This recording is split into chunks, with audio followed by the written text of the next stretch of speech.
Hola y bienvenidos a roadtothebone.com. El tutorial inaugural de esta web tratará sobre la apertura. ¡Vamos allá!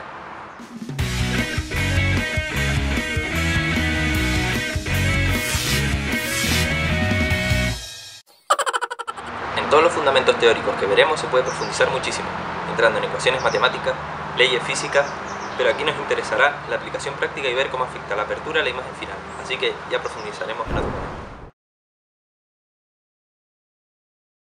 Hay varios términos que se deben conocer antes de entrar a hablar de la apertura. No se preocupen si no lo entienden a la primera, estoy seguro que al finalizar el vídeo todos ellos estarán perfectamente claros. El primero es la exposición, la cantidad de luz que recibe el material fotosensible, la película de toda la vida en fotografía química o analógica, o el sensor de imagen en fotografía digital. Tenemos tres elementos para controlar la exposición en fotografía. El primero, la apertura, que veremos en este vídeo, la velocidad de obturación y la sensibilidad ISO. El segundo término es la profundidad de campo, es el espacio por delante y por detrás del plano enfocado. Es el área que vemos nítida en una fotografía. La apertura, entre otras variables, afecta directamente a la profundidad de campo. El tercer término es lo que se conoce en fotografía como paso, la diferencia de exposición de doble mitad. Como estamos hablando de la apertura, será la diferencia de abrir o cerrar el diafragma para que entre el doble o la mitad de luz. El último término es, por supuesto, la magnitud de la apertura está controlada por el diafragma, el cual se interpone en la trayectoria de la luz para regular la cantidad de esta. Como ya dije, en combinación con la velocidad de obturación y la sensibilidad del sensor se controla la exposición. La apertura del diafragma se define mediante los números F. Hay mucha teoría detrás de este número, pero por ahora nos basta saber que es una interpretación de la apertura. Existen diferentes escalas de números F basados en los pasos de apertura, como los pasos completos, donde de una apertura a otra entrará la mitad o el doble de luz, o escalas de mitad de paso o tercio. Pero dejando los pasos a un lado, lo más importante para recordar es que a un número F pequeño le corresponde una apertura grande, y a un número F grande le corresponde una apertura pequeña. Veámoslo con un pequeño ejemplo. En este ejemplo vemos un objetivo analógico con 7 aperturas o números F diferentes. Vemos que es un objetivo muy luminoso, con números F pequeños, lo que nos da grandes aperturas. Conforme aumentamos el número F, se irá cerrando el diafragma para ir dejando entrar cada vez menos luz.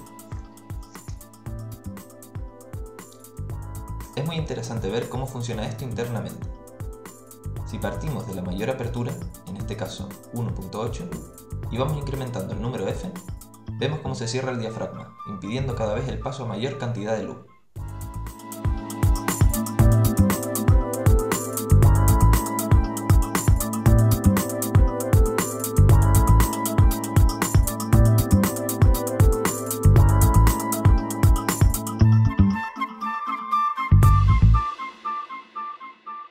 En los objetivos suele venir representado de dos formas distintas, al lado de la letra F, o con la relación 1x, si se trata de un objetivo de focal fija, prime lens en inglés, o un zoom que tenga una apertura mínima fija en todo su recorrido. Si lo encontramos con la siguiente relación, que estará apareciendo por aquí debajo, se trata de un objetivo zoom, donde el primer número es la apertura máxima con la focal más baja, y el segundo corresponde a la apertura máxima en la focal más grande.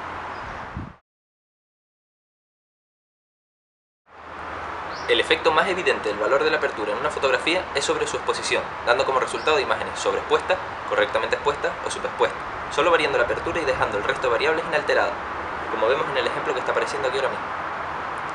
Aparte de este efecto evidente, hay otros muy interesantes y que permiten un amplio recurso creativo. Al sacar una fotografía, el simple hecho de variar el valor de la apertura, o el número F, afecta directamente a la profundidad de campo. Veámoslo en los siguientes ejemplos. En este nuevo ejemplo veremos dos fotografías con la misma posición pero tomadas con números F diferentes. El punto de enfoque en ambas se encuentra en la marca Pentax de la cámara plateada. La primera está sacada con una apertura relativamente pequeña, f4. Vemos que la profundidad de campo, zona nítida, es muy pequeña, encontrándose en la segunda cámara fuera de esta, y por lo tanto poco nítida. Este desenfoque hace que la primera cámara gane en protagonismo en la toma. Si ahora cerramos el diafragma f11, vemos como la segunda cámara gana en nitidez. Este es el resultado de que la profundidad de campo ha aumentado. Por último, vemos una muestra donde se ven los resultados más claramente. Por último, decir que cuanto más grande es el número F, aperturas pequeñas, recordemos, mayor nitidez tendremos, pero empezarán a aparecer efectos negativos como la difracción, que hacen todo lo contrario. Así que normalmente, la mayor nitidez de un objetivo la conseguiremos en valores de apertura intermedia. Estos son f4, f8, por ejemplo. De todo este tutorial, lo más importante y lo que me gustaría que quedara claro es lo siguiente. La apertura es uno de los 3 parámetros que controla la exposición, cantidad de luz que llega al sensor. Un número f pequeño corresponde a una apertura grande, y un número f grande corresponde a una apertura pequeña. Un número f pequeño, apertura grande, da una profundidad de campo pequeña, y un número f grande, apertura pequeña, da una profundidad de campo grande. La máxima nitidez se alcanza normalmente en números f intermedios. Por tanto, cuanto más luminoso es un objetivo, más facilidad ofrece al fotógrafo de captar luz y dándole además muchas opciones creativas. Espero que hayan disfrutado con este primer tutorial. Les recomiendo practicar todo lo aprendido variando la apertura y viendo cómo afecta a todas las variables que hemos visto: exposición, profundidad de campo. Ya saben que para cualquier duda, comentario o crítica disponen de nuestro correo electrónico ask@roadtothebone.com. No olviden agregarnos al Facebook o suscribirse en YouTube. Soy Tomás López Fragoso Romeu y esto es roadtothebone.com. Nos vemos.